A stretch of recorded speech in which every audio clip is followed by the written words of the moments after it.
Aucun texte législatif ou réglementaire ne fixe la rémunération des agents contractuels territoriaux.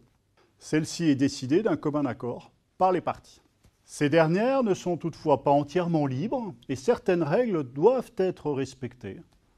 Règles que l'on va s'attacher à rappeler ici. Comment fixer la rémunération d'un agent contractuel? L'article 1-2 du décret numéro 88-145 du 15 février 1988 a repris la jurisprudence du Conseil d'État, au terme de laquelle l'agent contractuel ne peut percevoir une rémunération manifestement supérieure à celle que pourrait percevoir un fonctionnaire occupant les mêmes fonctions. Plus précisément, l'article 1-2 prévoit désormais que la rémunération de l'agent contractuel doit tenir compte, notamment, des fonctions occupées par l'agent, de la qualification requise pour leur exercice, de la qualification détenue par l'agent, de son expérience professionnelle, que ce soit au sein de la collectivité ou non.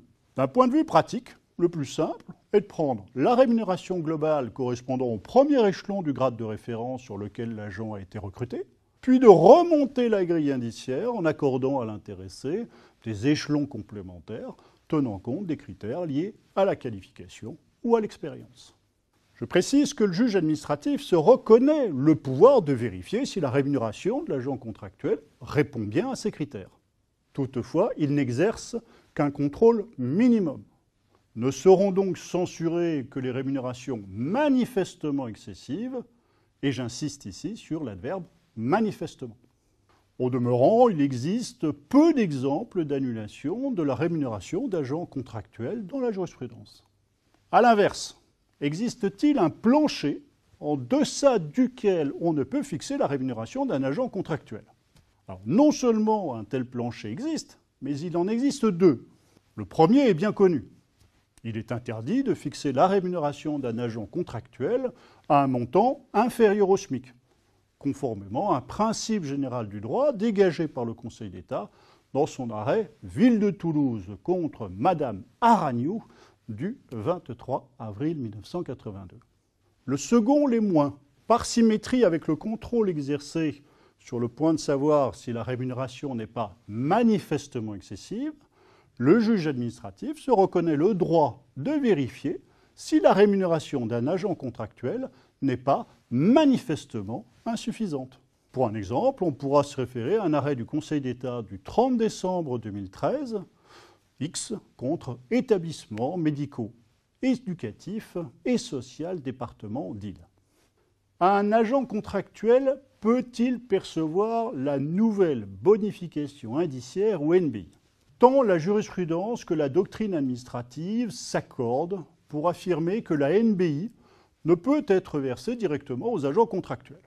Il est exact que les textes législatifs et réglementaires qui instituent la NBI ne visent pas les agents contractuels.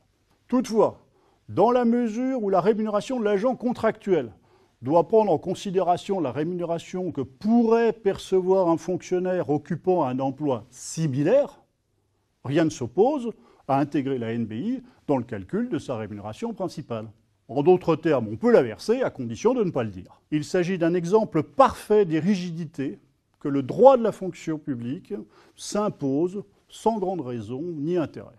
Même question pour le régime indemnitaire. Un agent contractuel peut-il percevoir des primes et des indemnités? Cette question a été longuement débattue par le passé. Fort heureusement, elle ne l'est plus, le Conseil d'État ayant accepté que les agents contractuels puissent bénéficier d'un régime indemnitaire, à l'instar des fonctionnaires. Soit par une mention expresse dans leur contrat d'engagement, renvoyant à un régime indemnitaire existant, soit par le biais d'une délibération générale instituant un régime indemnitaire pour l'ensemble des agents contractuels de la collectivité. Le juge administratif exige cependant que le régime indemnitaire choisi pour l'agent contractuel soit le même que celui du fonctionnaire de référence. Pour prendre un exemple un peu simpliste, on ne peut verser à un agent de la filière administrative le régime indemnitaire de la filière technique, et vice-versa. Les parties peuvent-elles faire évoluer la rémunération des agents contractuels? Il est toujours possible pour les parties de modifier au cas par cas la rémunération d'un agent contractuel, pour tenir compte, par exemple, de l'ancienneté acquise, d'une charge de travail supplémentaire ou plus simplement pour le récompenser de la qualité du travail fourni. D'ailleurs, la rémunération de l'agent contractuel doit faire l'objet d'une réévaluation au moins tous les 3 ans, notamment au vu des résultats des entretiens professionnels ou de l'évolution des fonctions. Il ne s'agit pas d'un droit à augmentation, mais d'un droit à ce que la question soit discutée. Naturellement, la nouvelle rémunération ne devra pas être manifestement supérieure à celle que pourrait percevoir le fonctionnaire occupant des fonctions similaires. En outre, il existe une jurisprudence contraignante au terme de laquelle il est jugé que toute augmentation substantielle donne naissance à un nouveau contrat qui ne peut être conclu que si l'ensemble des formalités de recrutement sont à nouveau respectées. En revanche, en l'état de la jurisprudence, mais celle-ci pourrait évoluer pour les CDI, il est interdit aux collectivités territoriales de prévoir sur une longue période la carrière d'un agent contractuel. Les établissements publics de l'État le peuvent, mais pas les collectivités territoriales. Pourquoi ? Nul ne le sait. Ici encore, nous sommes en présence d'une rigidité du droit de la fonction publique qui devrait à terme être levée. Enfin, les parties doivent-elles respecter des règles de forme dans la fixation de la rémunération ? Récemment, le Conseil d'État a jugé que les agents contractuels territoriaux, comme les fonctionnaires territoriaux, ont droit à un traitement fixé en fonction de cet emploi, à une indemnité de résidence, le cas échéant au supplément familial de traitement, ainsi qu'aux indemnités instituées par un texte législatif ou réglementaire. Aussi, était illégal le contrat fixant la rémunération de l'agent sur la base d'un taux horaire appliqué au nombre d'heures de travail effectuées et excluant expressément le versement de tout complément de rémunération. En d'autres termes, il faut détailler toutes les primes et indemnités versées à l'agent contractuel en sus de sa rémunération principale.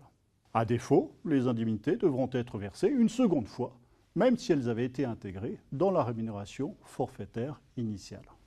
En revanche, reste débattue la question de savoir si la rémunération principale de l'agent contractuel peut être fixée de manière chiffrée ou si l'administration a l'obligation de mentionner un indice. Il existe des partisans des deux écoles. Si le juge administratif le semble partisan d'une rémunération principale indicée, le site du gouvernement dédié au droit de la fonction publique nous dit le contraire. Il appartiendra, au final, au juge administratif de trancher cette querelle, dont il faut, en tout état de cause, relativiser la portée. En effet, l'irrégularité ici commise emportera simplement l'obligation pour les parties de corriger le contrat et non de le refaire.